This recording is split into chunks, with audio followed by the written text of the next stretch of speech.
Welcome to my channel knowledge with Praveen. অনেক student আছো যারা GNA first year, second year, third ইয়ারে পড়ো, অথচ কারো ফার্স্ট ইয়ারে দুটো কি তিনটে কি একটা সাবজেক্টে সাপ্লি রয়েছে, কারো সেকেন্ড ইয়ারে একটা দুটো তিনটে সাবজেক্টে সাপ্লি রয়েছে, কারো থার্ড ইয়ারে সাপ্লি রয়েছে। সব ফেল করার পর যখন রেজাল্ট বেরিয়েছিল, বার্ষিক রেজাল্ট, অ্যানুয়াল রেজাল্ট যখন বেরিয়েছিল, তখন সবাই ভেবেছিল যে রিভিউটা দেওয়ার পরে রিভিউতে হয়তো পাস করে যাবে। কিন্তু রিভিউ রেজাল্ট কয়েকদিন আগে বেরিয়েছে, অনেকেই উদ্বেগে ছিল যে রিভিউ রেজাল্ট বেরোচ্ছে না, সাপ্লির জন্য পড়বো কি পড়বো না বুঝতে পারছিল না। তাদের জন্য তো এখন আপাতত পরিষ্কার যে রিভিউ রেজাল্ট বেরোনোর পরেও যাদের সাপ্লি রেজাল্ট মানে যারা পাস করতে পারোনি তাদেরকে সাপ্লি দিতেই হবে। তাদেরকে তো আর কিছু করার নেই, তাদেরকে সাপ্লির জন্য রেডি হতেই হবে। বিশেষ করে ফার্স্ট ইয়ারে স্টুডেন্টদের কাছে এটা একটা বিশাল বড় একটা আঘাত বললেও চলে। কারণ তারা ফার্স্ট ইয়ারে পরে বাইরের রাজ্য থেকে তারা গেছে ব্যাঙ্গালোর বা কর্ণাটকা বিভিন্ন জায়গায় পড়াশোনা করতে, গিয়েই তারা পাস করতে পারেনি। সামনে একটা সাপ্লি পরীক্ষা কীভাবে পাস করবে সে মাথার মধ্যে একটা বিশাল বড় টেনশন। পাস করার জন্য কী করতে হবে তারা স্পষ্টভাবে বুঝতে পারছে না, পাস কীভাবে করবে তারা সেটাও বুঝতে পারছে না। কারণ পরীক্ষা ঠিকঠাকই দিচ্ছে হয়তো অনেকেই, কিন্তু তার ঠিক টেকনিকটা জানে না, অথবা টেকনিক জানে লিখেছে কিন্তু কী কারণে যে ফেল করে গেল আর কেন যে সাপ্লি চলে এলো সেটাও বুঝতে পারছে না। ফলে তারা অসহায়ভাবে চারদিকে ছুটে বেড়াচ্ছে। এটা ফার্স্ট ইয়ারদের সমস্যা। সেকেন্ড ইয়ারের সমস্যা একটা বিশাল বড় সমস্যা। কারণ সেকেন্ড ইয়ারে যারা সাপ্লি রয়েছে সেই সাপ্লিটা এই সাপ্লি এক্সামের সময় যদি ক্লিয়ার না করতে পারে তাহলে তারা থার্ড ইয়ারে এক্সাম দিতে পারবে না। তাহলে এই একটা বিশাল বড় সমস্যা রয়েছে। তো এই একটা যেটা সমস্যা রয়েছে, যারা থার্ড ইয়ার, সেকেন্ড ইয়ার থেকে থার্ড ইয়ারে উঠেছো, থার্ড ইয়ারে ওঠার পরে তাদের সাপ্লিটা কিন্তু পেছনে তারা করছে। ফার্স্ট ইয়ারে একটা সাপ্লি রয়েছে, সেকেন্ড ইয়ারে দুটো সাপ্লি রয়েছে, কিন্তু থার্ড ইয়ারে আমি উঠে গেছি, কিন্তু আমার সাপ্লিটা আমার পেছনে যেন তারা দিচ্ছে। যদি সাপ্লি না আমি ক্লিয়ার করতে পারি তো থার্ড ইয়ার পরীক্ষা দিতে পারবো না। একটা বিশাল বড় প্রবলেমের মধ্যে রয়েছে। তাই আমরা প্রত্যেক বছরই এই সাপ্লি এক্সামের জন্য একটা কোর্স করি এবং একটা কোচিং করাই প্রত্যেক বছর। তোমরা আমাদের যদি প্রিভিয়াস ভিডিও দেখো ইউটিউবে গিয়ে দেখতে পাবে। এবং আমি এই টিচিং প্রফেশনের সঙ্গে যুক্ত ছিলাম, এখনও রয়েছি। তো আমরা কি করি, আমরা একটা ব্যাচ অলরেডি শুরু করব সাপ্লি এক্সামের জন্য। রেগুলার ব্যাচ তো আমাদের চলছে, first year, second year, third ইয়ারে রেগুলার ব্যাচ সেগুলো চলছে।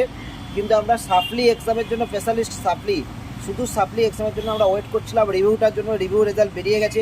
রিভিউ রেজাল্ট বেরিয়ে যাওয়ার পর বহু স্টুডেন্টস আমাদেরকে রিকোয়েস্ট করছে যে কবে থেকে স্যার শুরু হবে ক্লাস।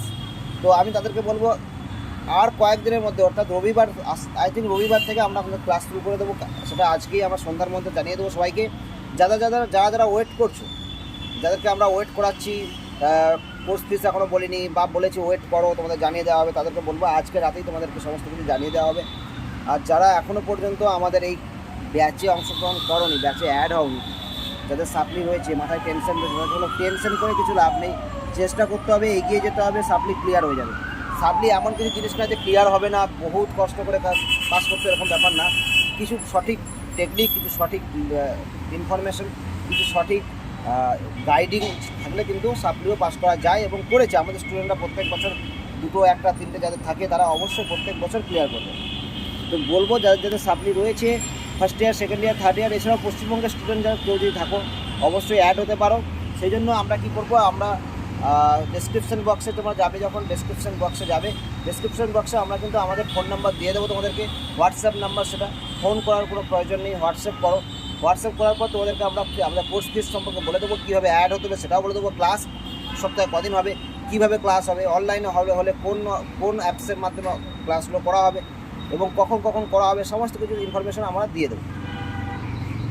আর সত্যি করে বলছি, শোনো, যাদের সাপ্লি রয়েছে মাথার মধ্যে টেনশন করে আর পড়বো না, পড়া ছেড়ে দেবো, ভালো লাগছে না, কারণ ফার্স্ট ইয়ার স্টুডেন্ট এটাই ভাবে যে বোধহয় আমার দ্বারা হবে না, 4টে সাবজেক্টের মধ্যে 3টে সাবজেক্টে ফেল করে গেছি, আর সেটা রিভিউ করার পর বাড়লো না। অনেকে আশা করেছিল রিভিউ করার পর বেড়ে যাবে, কিন্তু রিভিউ করার পরও বাড়লো না। তো এই একটা টেনশন তাদের মাথার মধ্যে রয়েছে। হয়তো বাড়িতে গিয়ে বলছে আমি আর পড়বো না, আমি আর যাবো না, আমি অন্য লাইনে পড়বো। দেখো একবার চেষ্টা করো না, চেষ্টা করলে সব সম্ভব। ওকে, তো চেষ্টা করো, আমি তোমাদের পাশে থাকবো।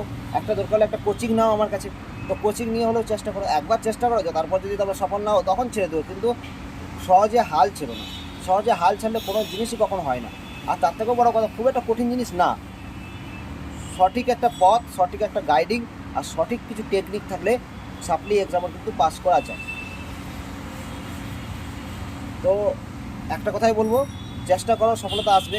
আর সফলতা পাওয়ার জন্য তোমাকে একটু ধৈর্য ধরতে হবে, সময় দিতে হবে এবং কষ্ট করতে হবে, আর কিচ্ছু লাগে না। একটু ডেডিকেশন লাগে, একটু চেষ্টা লাগে যে হ্যাঁ আমি পাস করবো, যেমন করে পাস করতেই হবে, আমার সামনে 2 মাস বা 3 মাস টাইম রয়েছে। তো প্লিজ যারা সাপ্লি পেয়েছো বা যাদের সাপ্লি রয়েছে, টেনশন করে সময় নষ্ট করে লাভ নেই। তোমরা সময়টাকে কাজে লাগাও এবং যে সময়টা আছে তার জন্য এনাফ, সাপ্লি এক্সাম পাস করার জন্য এনাফ, সেই সময়টাকে কাজে লাগাও। আর আমার এই সাপ্লি এক্সাম ব্যাচে তোমরা জয়েন হয়ে যাও। তোমরা আমার হোয়াটসঅ্যাপে হাই লিখে পাঠাও, আমি তোমাদেরকে সমস্ত কিছু ইনফরমেশন দিয়ে দেবো, কত টাকা কোর্স ফিস, কতদিন ক্লাস হবে, কতদিন পর্যন্ত ক্লাস হবে, ক্লাস কীভাবে হবে, সমস্ত কিছু জানিয়ে দেবো।